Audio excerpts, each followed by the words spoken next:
Alright, so what's going on, guys? So, big amongst the gaming world today, I guess you could say, as cringy as that is, the PlayStation 5 Pro was revealed, and it's kind of caused a bit of discussion online. I just wanted to put my 2 cents in.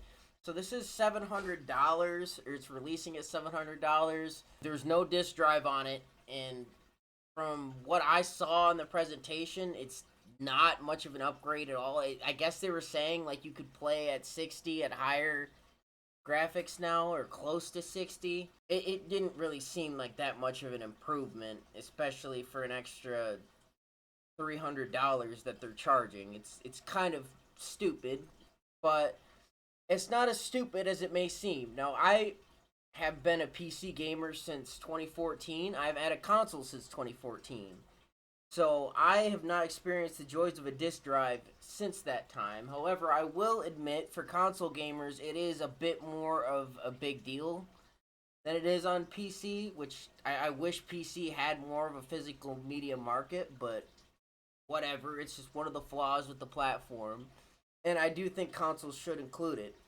And it is ridiculous that it doesn't. But it's not as ridiculous as you might think. I actually had a whole video recorded talking about how ridiculous this was until I did some research and looked into a little bit. I think the first thing you have to realize with these consoles is consoles are really just glorified PC boxes anyway.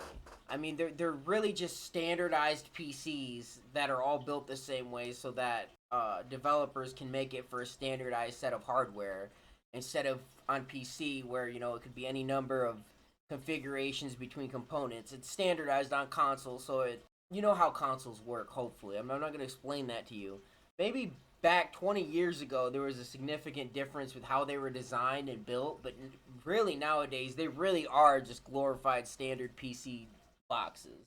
Which is the first point I wanted to make. If you, given the fact that they're PC, just standardized PC boxes pretty much, if you knew what the prices of PC components were and how high and exponentially fast that they've actually gone up, it's kind of mind-blowing that they've been able to keep the prices for these consoles as low as they have. Let me just give you some perspective. I built this PC that I'm using currently, and it was top of the line when I built it in 2020. It was right before the pandemic, like right before the prices shot up on everything, because I figured that would happen.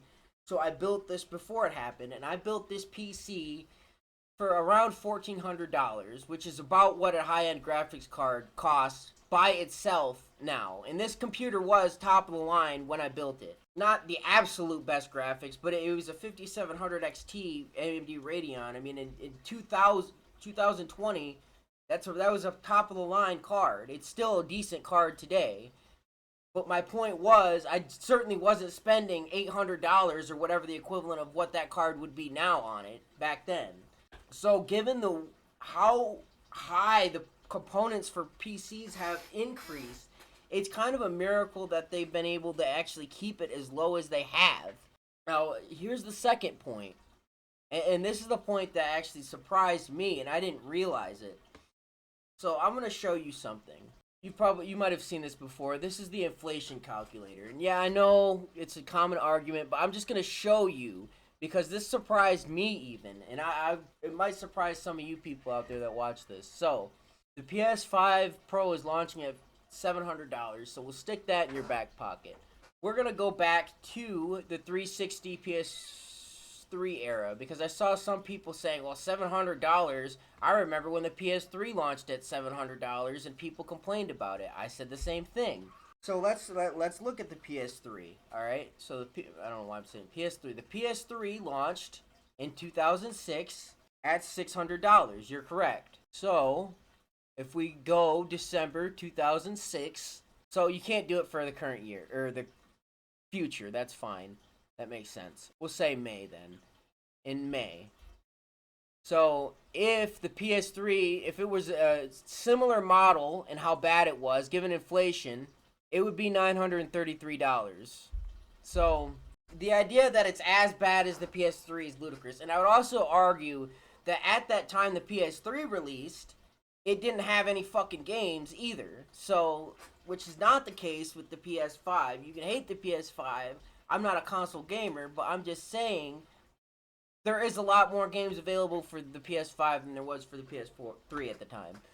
Let's look at other consoles at the time, and I've done the research. I'm not going to show it on screen, but I am right on the prices. Xbox 360 launched in 2007 for $400. So we'll say December 2006. That's $622 today. Now, I will admit the Xbox 360 launched with a disc drive. And that's something I can't really give them credit for or defend them on. This thing should have had a disc drive, which is why that's the first thing I stated out the gate. But $622 isn't that much different from $700 now, is it? Alright, let's go to the PS4 generation, right? Let's go to the next generation up. Which I would also argue when the PS4 and the Xbox One came out, they weren't on par with the high-end PCs. Not even close. And neither are the current consoles, by the way. But I'm just doing a comparison here. From console generation to console generation to see how expensive things really are. So, the PS4 launched in 2013 for $400. So, in 2014, for $400, $535. So, it is a bit more of an increase. They are going up in price a little bit.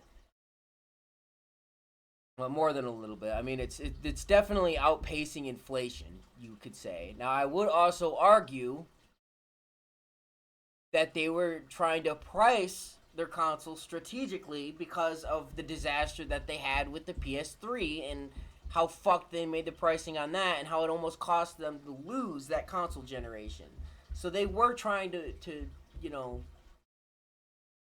put that message across and sell it for as cheap as they possibly could. So you could say, oh, well, so this is proof, right? It is a ripoff.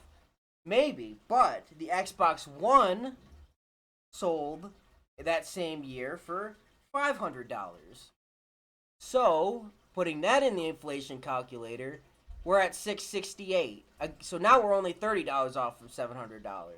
So, look, my point with all this is I'm just saying that in the current year, $700 for a new console isn't really that much, dude. I think a lot of people don't understand how bad the naughty 2020 virus, I don't know if I'm allowed to say on here, fucked the economy, turbo fucked the economy. And this is just US based, by the way. Like a lot of the third world people and people around the world get hyper turbo fucked when it comes to how much consoles cost and games cost and all that shit.